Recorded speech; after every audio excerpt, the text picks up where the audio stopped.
tiny little lugboats, we're shifting a huge ocean liner of the overarching narratives that inform our lives. So we're going to split you into small groups today to just discuss that, to explore some of the narratives. What we'll do first is I'll give you a quick example and then invite my co-host to do the same of what we're talking about when we're talking about exploring and dissecting narratives. So one that has particularly been coming up for me over the last few weeks is the narrative that we have around productivity and what it means to be productive.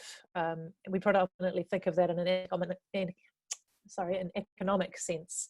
But what does that mean when suddenly there is a disruption to our work? I've been in lockdown with 2 children under 4, and so suddenly I have 2 full-time jobs. So that's been really interesting to me, and I think the predominant story of productivity is one that we have of economic livelihood, of achievement and success. So we're going to put a bunch of questions in the chat window for you shortly, but asking things like, who are the voices who are privileged in that sort of a story? And in the story of productivity, it might be business owners, or it could be managers or team leaders who are getting a lot out of productivity. The ones who had the control of the story are perhaps politicians, policymakers who develop labour policy, or HR managers who develop that sort of thing on an organisational basis. Other characters in the story are people like parents or teachers, preschool teachers. And I want to ask you to think about what are the values that are missing from that predominant narrative that you're looking at.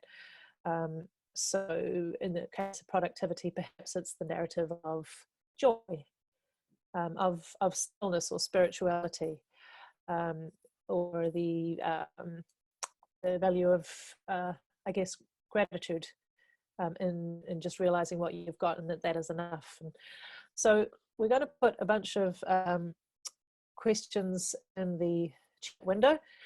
Mike has also put a Google Doc in the window, which is our collaborative document for the session. But we're going to, before we break out into rooms, actually, no, sorry, I will invite our co-hosts to just speak to their examples quickly as well. Do you want to go, Megan? Okay, my example is there can only be one winner, and I'm always inspired by the story of the Special Olympics, where there was a running race, somebody tripped over, and one by one all the competitors realised, they stopped and they went back, held hands and walked over the finish line together. And so for me, that's sort of the COVID learning, is that we're all interdependent and cooperation is key.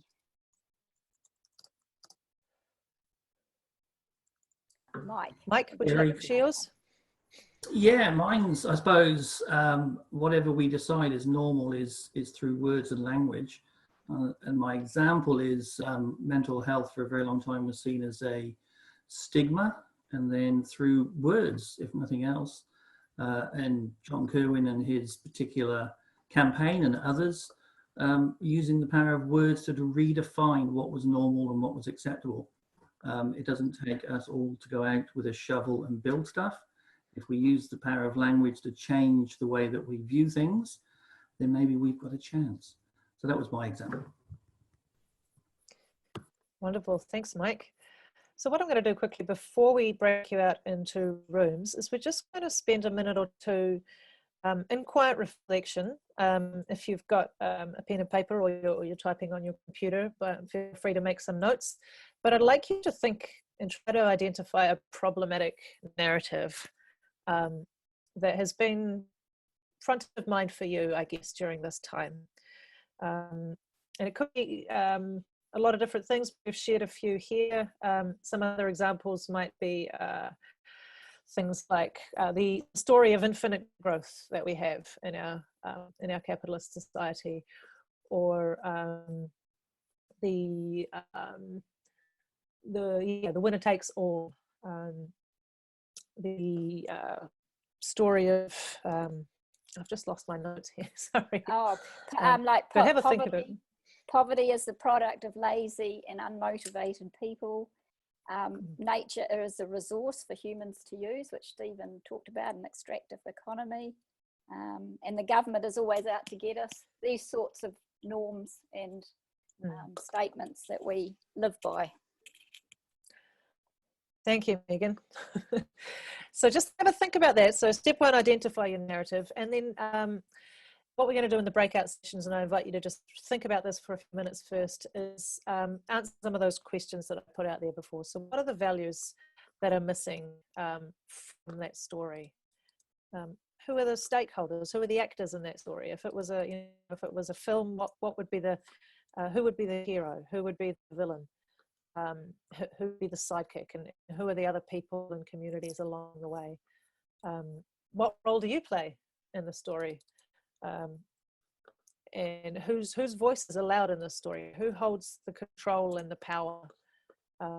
Whose voices are missing? Okay, take it away, Barry. For those who, yeah, I think that's us. Let's go. So much to say. So we've got, I think, another 4 minutes until we need to move out of this room to make way for the next session. So I'd love to make some space now. Just well, we're going to do this in 2 ways, I think. One is we'll have some very, very quick, rapid fire reflections from a few of you, if you'd like to perhaps raise your hand, and I think Barry can unmute you. Is that how it works? Yep.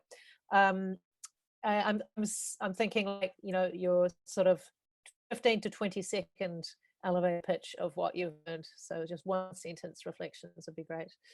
Thanks. Nicola, I see you've got something. I just want to share a quick thought from our group, which was around the importance of emotional intelligence and talking around these ideas and being able to be ready to make the most of the small opportunity when humanity is at its best. Mm-hmm.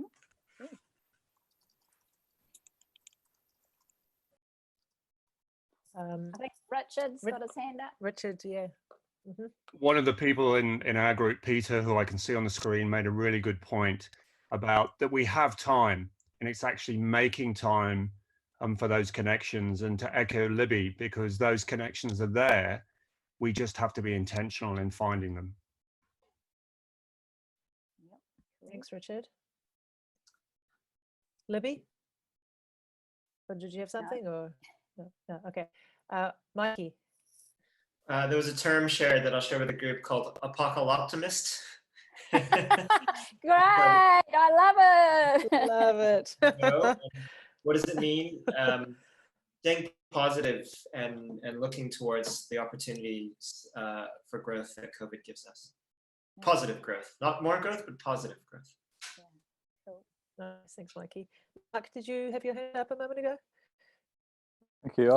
So we had a nice conversation about like a solution or an idea in our group that the first part had a whole lot of really good things about it, but I felt like it's tricky to think about things that are not within the current narrative. Like it felt like what we were talking about was kind of cool, but actually is still of sort of today and yesterday, and to just, it'd be interesting to learn more about how to actually really break out of thinking about the way things were. And with like, recognizing that this is very, it's deep work. It takes a very long time to shift these big ocean lines of thought that we've been operating from. But it Warrick. does happen. It can happen, yes. Yes, testament to that.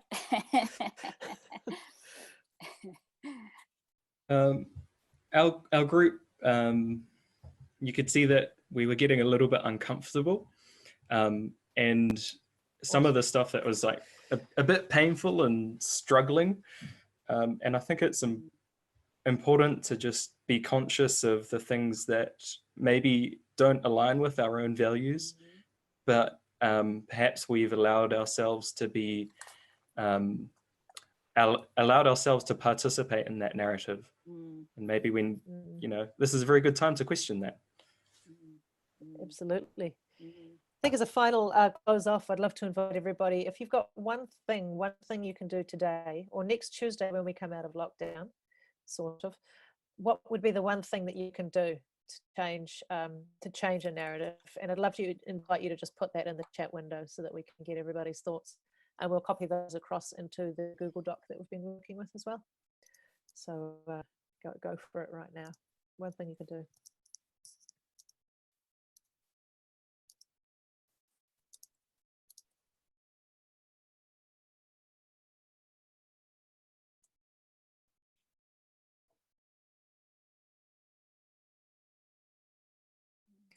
Loving it. Loving some of the things coming up. Shopping locally, yes, definitely. I love that Jacinda Ardern has been encouraging people not to use Uber Eats next week. Continue building community, wonderful. More free time, yes, yes, exactly. Mindful. Did you have Yep, something what you wanted to do there? Nice. Conscious of the words. As comms people, Alina and I are into that, totally. Importance of words. Thank you, Terry. We've got Deliver Easy as a New Zealand company. Or just order from those restaurants that do delivery themselves as well. Fantastic ideas. All right, I think we better make space. Was that a time, Barry, or? Yeah, we probably have 1 more minute if there's anything that you want to leave the whole whānau here with, Alina. I just want to pick up from what Warrick said. I think some people were quite vulnerable in what they shared, and thank you for participating at that level. And be mindful about what you share, I guess. If you feel like there was vulnerable stuff shared, then that's perhaps something that stays between you and your group, in line with the rules or the guidelines. Thank you all so much for coming along. It's gone so fast, but appreciate you for showing up and contributing to this important mahi. We can do it together, I think. Kia ora. Kia ora. Thanks. You can now get a mic and myself. Good Right. stuff. You can now make your way, folks, to your next room.